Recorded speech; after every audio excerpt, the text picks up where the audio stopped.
food preservation. So now we're going to start moving away from those components of food, and we're going to try to talk about how we can extend or improve the quality of food over time. And we're going to talk about 3 different products. There's a whole bunch of different ways we can preserve food. We're only going to talk about 3 of them. The first one is canning.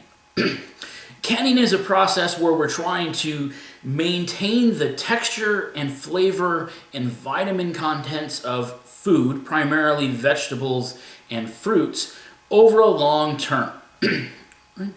So what we're doing with this is we're trying to seal these vegetables into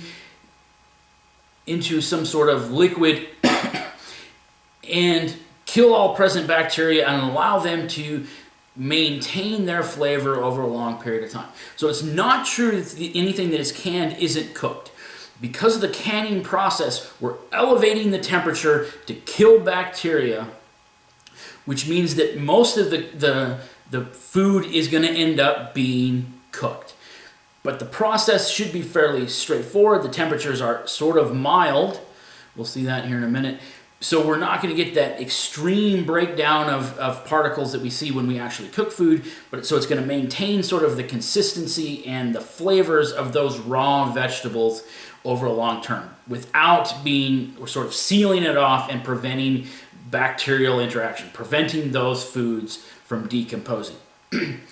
And there's 2 different ways we can do canning, and it really depends on the amount of effort we have to put in to kill bacteria. And the bacteria most commonly associated with canning is botulism. We want to kill that bacteria. And we can either do the traditional boiling, where we boil the cans at the boiling point of water, or we can increase, if we need to, we can increase the actual temperature to help kill it. So things that can normally be boiled are things that have a fairly low pH, a high amount of H plus or H3O plus concentration. Things that are acidic. Things like tomatoes do well because the conditions actually inside of this food are already sort of uninhabitable. They're hostile to bacteria. So things that have a large salt content, for example. Those types of conditions are already not very conducive. They put bacteria under stress, so we don't have to raise the temperature as high to go out and kill them. So we just essentially seal the food in, submerge it in. We submerge the food inside a container. It's filled with a brine solution. Usually it's high salt. Make sure it's completely submerged, and then we seal and heat that up to kill the bacteria and sort of form a vacuum inside this can. We call it canning because traditionally it can be done in a can. Most of the time when you see canning done, it's done in bottles, glass jars, but it's still the same process. We submerge that into a boiling water solution for about 30 minutes, where water is going to boil around 190 degrees Fahrenheit. The boiling point of water is about 210. So when we're boiling this, we're going to raise that interior temperature inside the can to about 190 degrees and maintain it for a while to completely kill off that bacteria. If we have things that don't satisfy this, don't have a low pH or a high salt content, we're going to have to expose that bacteria to much harsher conditions already in order for it to be killed. And that is where this idea of pressure cooking. We're going to put this whole container under pressure. And if you remember when we talked about the phase diagram of water, when we increase the pressure, the boiling temperature actually increases. That line was increased sort of in this direction. So the higher the pressure, the higher the boiling temperature is. So when we do this canning in a pressure cooker, we are adding pressure into this container, which is causing the boiling point of water to increase, which is allowing us to achieve a much warmer temperature. And we can actually get up around 240 degrees Fahrenheit fairly simply in these pressure canners. But the same conditions apply. We're sort of sealing these into a brining solution, a high salt solution, completely submerging them, putting them under pressure, and exposing them to heat. So we're essentially sort of flash cooking, if you will, these products to help maintain their flavor and textures for the long term. Right? The second type of food preservation that we're going to talk about is actually fermentation. And there's the one that we're going to focus on is the creation of yogurt. But we can also talk about making cheese, which is also a fermentation process. So we're taking these high-fat compounds and we're exposing them to both bacteria and sort of heat, and allowing fermentation to occur, which is making the environment sort of it's going to improve the flavor, but also it's going to make this an unhospitable environment for which harmful bacteria to live. Right? So when we do this fermentation, we're going to see a vast change in both texture and flavor. When we look at yogurt, the processes that we use in yogurt are fairly simple. Right? You have the option to make yogurt in the lab. It's fairly simple. You're going to take whole milk. Whole milk is pressable because we get that fat content. And we're going to heat it up. And the reason we're heating it up is to begin denaturing those proteins that are sort of holding that milk in separate solutions. It's allowing us to form those casein micelles that are held to a certain size because of some of the proteins that exist. We're sort of denaturing those, which is allowing us to get these larger globules of fat and protein to combine, which is changing the texture. We're going to go from a purely liquid into a more semi-solid. That has part to do with this idea of heating up, denaturing some of those proteins. The other reason we heat it up is to sort of kill unwanted bacteria. We want to kind of control the bacteria that we want to have some control over the process. And to do that, we sort of eliminate any bacteria that wasn't there. Once we heat it up, we're going to allow it to cool so that new yeast that we put in, that new bacteria that we put in is going to be able to survive. When we make yogurt in our homes, typically we take some other already produced yogurt that still has active bacteria in it, and we sort of mix it in so that we get the ability for these bacteria to sort of sprout back to life or continue their life cycles and reproduce in the bacteria.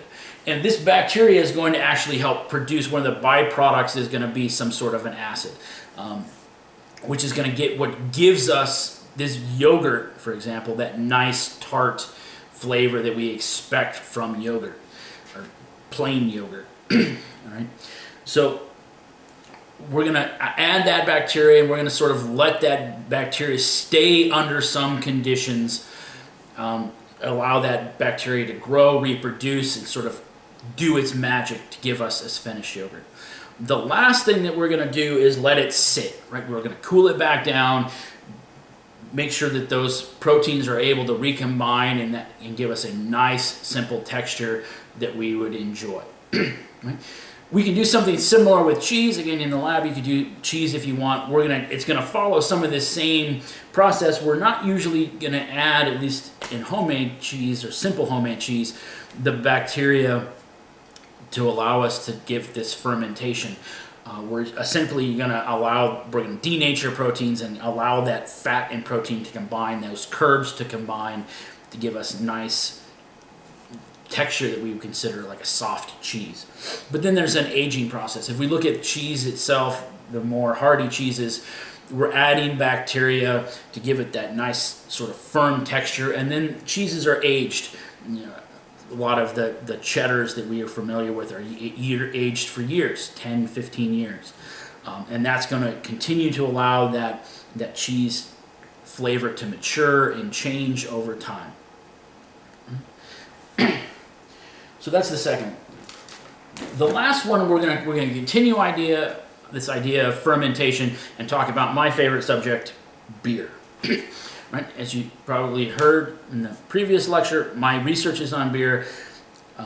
It's a wonderful beverage. It provides clean, safe drinking or has historically, that's one of the reasons beer was developed, was to provide a safe drinking source of water. But it also is very complex in its textures and flavors, so it's just an awesome product.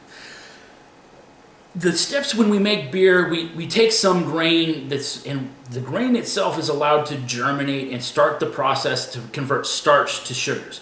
Remember when we talked about starches, those are just a whole long chains of these simple sugars. When we allow the grain to sort of start to grow, those starches break apart into these more simple sugars so that the plant can actually use those sugars as energy. We're going to sort of extract those sugars out in a process called mashing. We take this sort of germinated grain that we've heated up and sort of stopped the growth. We heat it some more to give it some additional flavor and color through the Maillard reactions. The darker the beer, the longer we heated that grain. And we're going to grind that up to sort of free up all of those proteins and sugars to make them accessible for our fermentation. We're going to soak those in the process we call steeping to pull out all of those sugars from the grain into a solution. That solution we call wort. We then boil that wort to give us the boiling process does a whole bunch of fun things. It lets us denature and sort of clump together proteins so that they solidify to give us a nice clean, clear beer. The process itself is also going to concentrate these sugars in the wort to make it a higher sugar content, much sweeter beverage, which is going to allow us to produce more alcohol at the end. It's also, because we're adding heat, we're going to be darkening colors and adding depth to the final product. And lastly, just like in the yogurt, we're heating it up to sort of kill off all the bacteria because we want to control what's doing the fermentation, because we want control when we make beer over the final flavor profile. And a large part of that comes from the type of yeast we use. So we heat it up, kill all that fun process. We cool it back down, and to that then wort, which is a nice sort of sweet, sticky solution, we're going to add what they call pitching. You throw it in there, the yeast, seal that off, and in about 2 weeks you get beer. The yeast itself is going to act to take the sugars and produce carbon dioxide and ethanol. So we're going to get bubbling to occur. And then we want, after this is sort of done, we're going to there's an aging stage that all beer sort of goes through, so it sort of clarifies, all this stuff falls out of solution, the flavors sort of mature and become more rounded before we can actually consume it. And while there's probably like at least 27 different styles, recognized styles of beer, typically they fall into one of two major categories. We have ales, which are fermented fairly warm, around room temperature. And the yeast that is used to produce an ale is what we call top fermenting. It sort of floats on the top. It's fairly fast acting and acts pretty well. The other one is this lager, which is a cold fermenting. Typically it ferments at temperatures below room temperature, 50 to 60, low 60s degrees Fahrenheit. And it is what we refer to as a bottom fermenting yeast. That yeast will actually settle to the bottom and do its fun stuff down there. Right? All of which is going to give us a very complex and delightful beverage at the end. I could go on and on for hours and hours about beer. It's a wonderful product. It's very diverse. Each beer, depending on the types of grain you start with, the types of hops you add, the types of yeast you use, is going to give you a wide various control of flavors and textures. And but we're just going to stop there as sort of an introduction. If you have any questions, please let me know.